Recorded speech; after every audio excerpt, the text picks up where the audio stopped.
समस्त वृत्तियों को एकाग्र करते हुए अपने मन मंदिर में विराजमान हजूर सतगुरु दीनदयाल दादा जी को अपनी श्रद्धा व भक्ति के पुष्प अर्पित करते हुए प्रेम सहित बोलो जयकारा। बोल मेरे श्री गुरु महाराज की जय।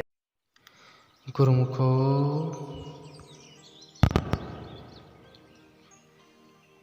सतगुरु ने अपनी आत्मकथा में लिखा है, प्राय बच्चों में स्वार्थ परायणता देखी जाती है। वे अन्य बालकों को कुछ भी नहीं देना चाहते, लेकिन मुझे बचपन में ही सब कुछ दे देने की, स्वार्थ रहित सेवा करने की सुंदर शिक्षा मिली अपने पूज्य गुरुदेव से। उन दिनों मैं पर्वतों में निवास करता था और दिन में सिर्फ एक बार भोजन करना था। एक रोटी, थोड़ा साग और एक गिलास दूध, यही मेरा भोजन था। एक दिन दोपहर को हाथ पैर धोकर भोजन करने बैठा। ब्राह्मणपान करके भोजन प्रारंभ करने ही वाला था कि गुरुदेव आकर बोले, कुछ देर रुक जाओ।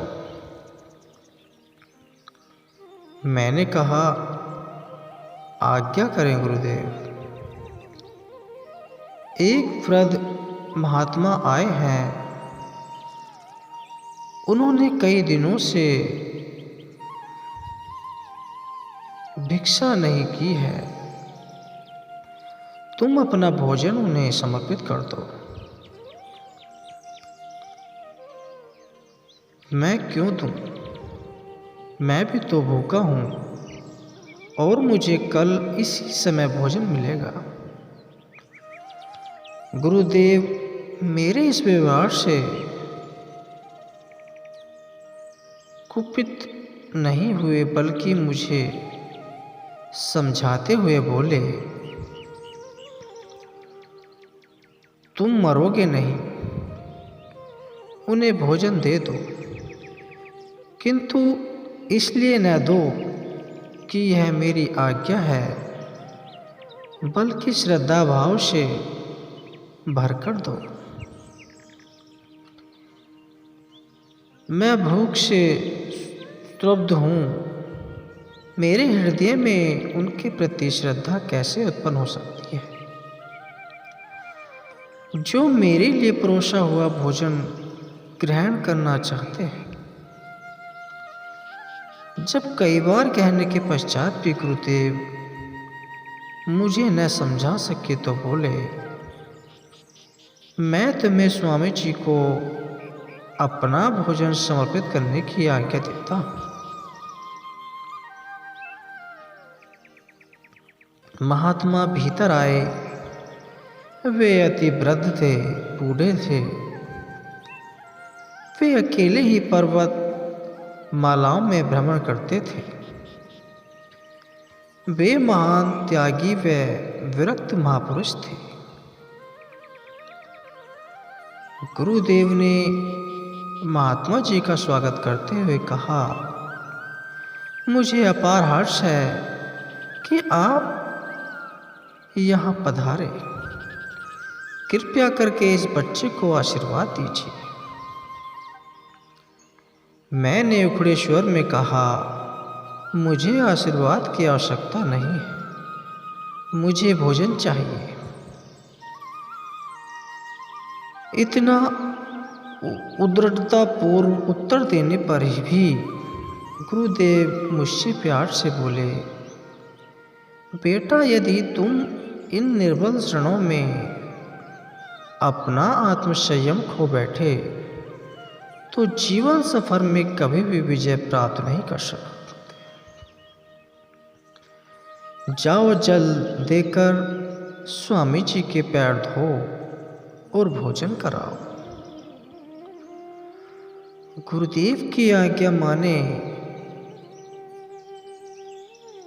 और मैंने वैसे ही किया, किंतु मुझे यह रुचिकर न लगा और न ही मैं इसका महत्व समझ पाया। मैंने महात्मा जी के चरण पखार कर उन्हें भोजन ग्रहण करने की प्रार्थना की। बाद में मुझे ज्ञात हुआ कि वे 4 दिनों से भूखे थे। महात्मा जी ने भोजन किया, प्रसन्न होकर बोले, ईश्वर तुम्हें प्रसन्न रखे बेटा, जा तुझे भूख कभी भी नहीं सताएगी जब तक भिक्षा तेरे सामने प्रस्तुत न हो। यह मेरा आशीर्वाद है। उनके शब्द आज भी मेरे कानों में गूंजते हैं। उस दिन से रात दिन सताती हुई श्रद्धा से मुझे मुक्ति मिली, जो मुझे छिछोरा व्यवहार करने को बाध्य करती थी। उस दिन गुरुदेव ने मुझे निस्वार्थता का पाठ पढ़ाया। निस्वार्थ कर्मों को करने में जो सर्वोच्च सुखानुभूति होती है, आत्मज्ञान की उपलब्धि में वह एक आवश्यक सोपान है। क्योंकि स्वार्थी व्यक्ति ज्ञान की इस अवस्था की कभी कल्पना तक नहीं कर सकता।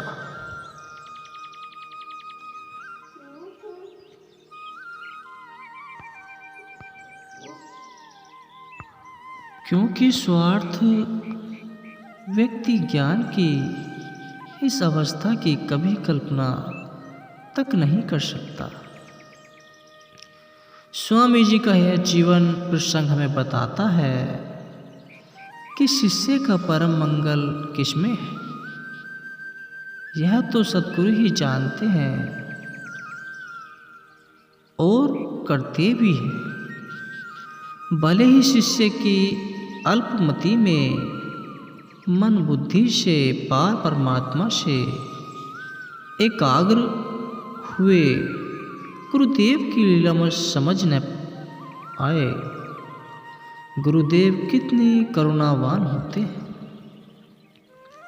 शिष्य के प्रतिकूल व्यवहार को भी वे क्षमा कर देते हैं और उसका कल्याण कैसे हो वही करते हैं। ऐसे सद्गुरुओं की महिमा का वर्णन लेखनी में आ ही नहीं सकता। गुरुदेव क्षमा के सागर हैं तो शिष्य गलतियों का ढेर होता है। फिर भी गुरुदेव करुणा करके उसे तराश कर नया हीरा बना देते हैं। निस्वार्थता से किया गया कर्म महान फलदायी होता है।